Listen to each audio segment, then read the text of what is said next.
পদ্মা সেতু তৈরির পর দেশের দক্ষিণ ও দক্ষিণ পশ্চিমাঞ্চলের প্রায় সব জেলাই রাজধানীর সাথে সড়ক পথের সংযোগে এসেছে।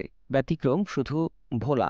বরিশাল হয়ে নৌপথে কয়েক ঘন্টার পথ পাড়ি দিয়ে পৌঁছাতে হয় দেশের দক্ষিণের এই দ্বীপ জেলায়। দীর্ঘদিন ধরে বরিশাল ভোলা সেতু নির্মাণের দাবি জানিয়ে আসলেও অগ্রগতি নেই এই প্রকল্পের।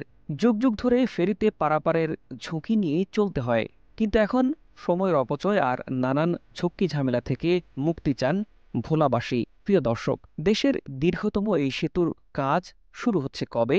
বরিশাল ভোলা সেতুর সমীক্ষার কাজ এগিয়েছে কতদূর? এসব প্রশ্নের উত্তর সহ বরিশাল ভোলা সেতুর আদ্যোপান্ত নিয়ে আমাদের আজকের এই প্রতিবেদন। চ্যানেলটি সাবস্ক্রাইব করে আমাদের সঙ্গেই থাকুন।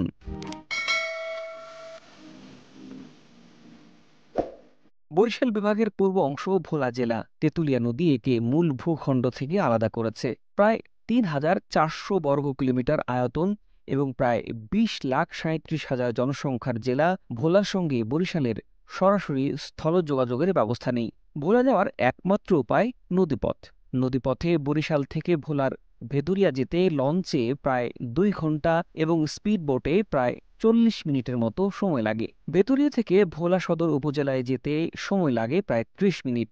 বরিশালের লাহারহাট ফেরিঘাট থেকেও লঞ্চে ভেদুরিয়া যাওয়া যায়। এই ঘাট থেকে ভোলার ইলিশ ঘাট পর্যন্ত একটি ফেরি চলাচল করে।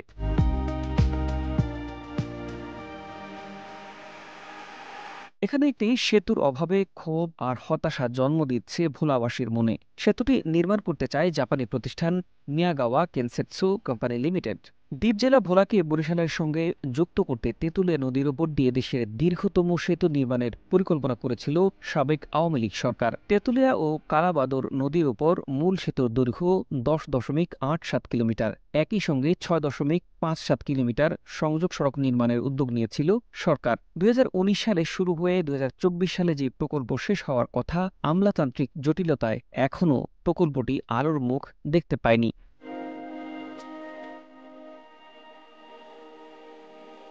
পাবলিক প্রাইভেট পার্টনারশিপ পিপিপির ভিত্তিতে এই প্রকল্প বাস্তবায়নে ২০১৯ সাল থেকে লেগে আছে জাপানের নিয়াগাওয়া কেনসেটসু কোম্পানি।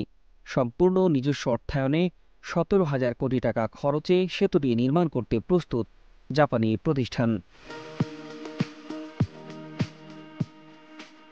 এদিকে ভোলায় একের পর এক গ্যাস ক্ষেত্র আবিষ্কার হচ্ছে। এখানে গ্যাস সিলিন্ডারে করে ঢাকার বিভিন্ন শিল্প প্রতিষ্ঠানে সরবরাহ করা হয়। শহরের শিবপুর এলাকায় চীনের অর্থায়নে ইপিজেড প্রকল্প শুরু হয়েছে, তাই অর্থনৈতিকভাবে এই জেলা খুবই গুরুত্বপূর্ণ। এখানে পর্যটন শিল্পের যথেষ্ট সম্ভাবনা রয়েছে।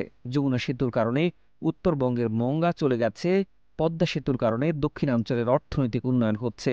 ফলে ভোলা বরিশাল সেতুর মাধ্যমে এই অঞ্চলে অর্থনৈতিক বিপ্লব হবে। এই সেতু বাস্তবায়নে দলমত নির্বিশেষে সবাইকে একসঙ্গে কাজ করতে হবে বলে মনে করেন বিশ্লেষকরা। তারা বলছেন, বিদেশি বিনিয়োগে সেতুটি হলে দেশের রিজার্ভে বৈদেশিক মুদ্রা যোগ হওয়ার পাশাপাশি বাড়বে কর্মসংস্থান।